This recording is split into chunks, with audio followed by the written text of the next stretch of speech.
What's going on, guys? Today I have the NoMad deck of playing cards to review for you today. So we're going to start off with the box, get into the deck and the feel of it and what I think of it overall. So starting off with the box, as you can see, I've angled it in such a way that you can see the shininess of the box. If I angle myself this way, you can kind of see the detail more, only because there's not so much light on the box. But as soon as I move out, it's kind of harder to see the detail, only because it's so shiny. But really pretty overall. You see all these leafy patterns and keys and keyholes, and very difficult to make out just one thing. But it's a gorgeous back design, and it's also the back design of the cards as mentioned. But really nice.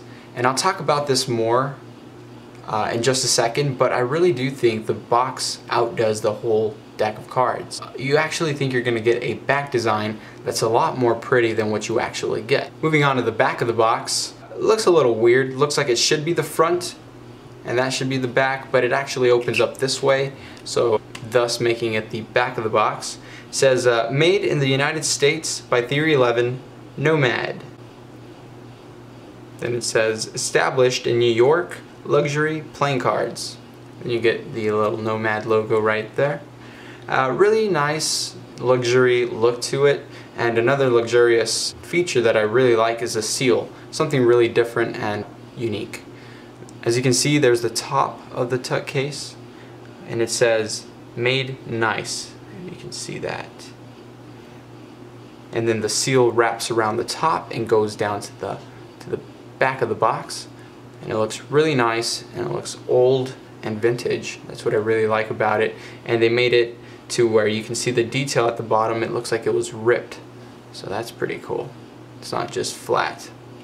The bottom, it says produced and distributed by Theory 11, Las Vegas, Nevada. You get a zip code, you get a barcode and the Theory 11 logo. The side, you see luxury playing cards produced by Theory 11, designed by Chad Michael.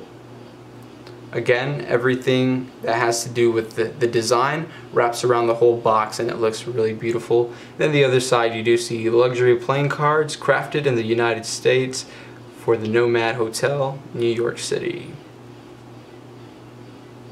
So that is basically the box in a nutshell. It's a really elegant and nice looking box.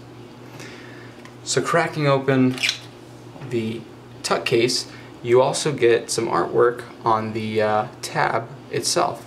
It's really beautiful, and it looks kind of 3D. The crown looks 3D, and you get some, I believe that's Latin, and then some other gold artwork. And this whole box is embossed and debossed, so it feels really nice. Moving along, just like the contraband deck, you get a similar look inside the box here. You get that nice printed NoMad logo going throughout the interior of the tuck case. And then the two side tabs, you get their nice looking gold foil Theory 11 insignias.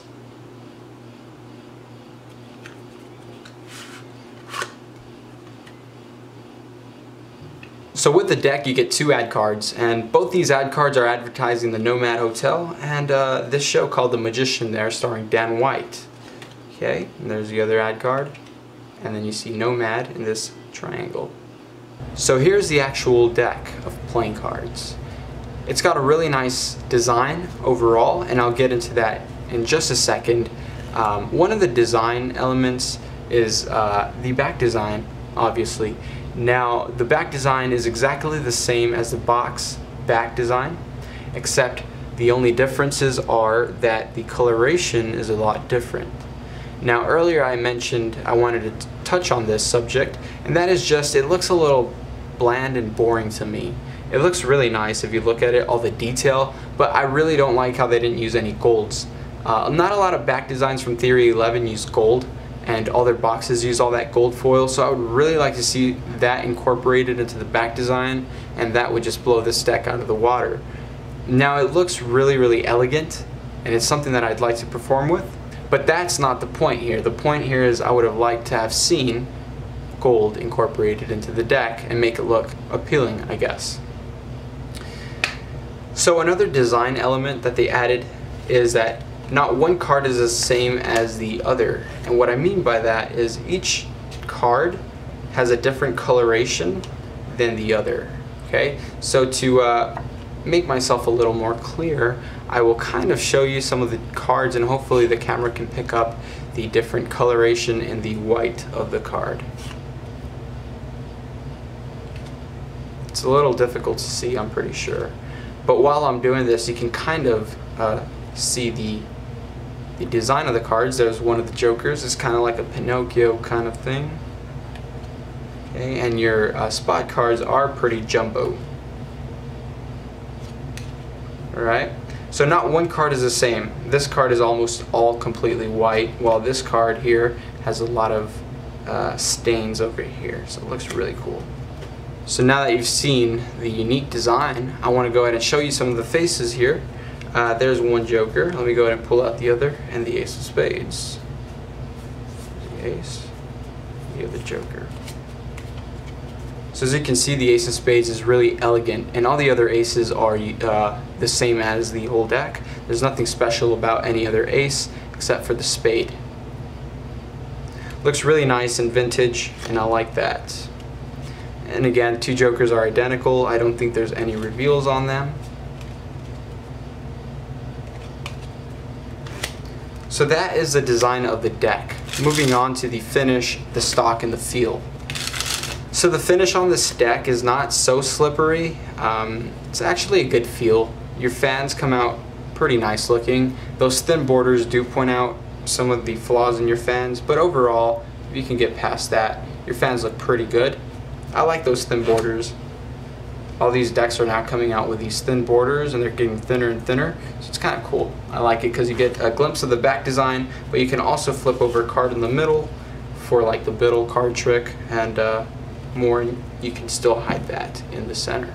So really, that is everything I had to say about the NoMad deck of playing cards. Did it impress me? No, the box did.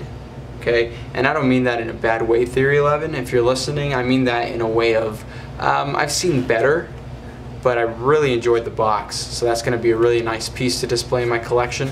Nonetheless, the cards feel really good in my hands. The design could have been a little better. It looks really vintage, but it could have been a little better in my opinion. Guys, let me know what you think in the comment section below. And I also have a Dan and Dave variety box unboxing and review for you guys to check out. It was posted a couple months back, but I'm gonna have the link in the description if you haven't seen that. If you're interested to see what comes with it, that's a nice video to check out. Some mystery deck unboxings will also be in the link below if you're interested in watching some more of my content. Guys, subscribe if you like my reviews, and I'll see you next time for the next one.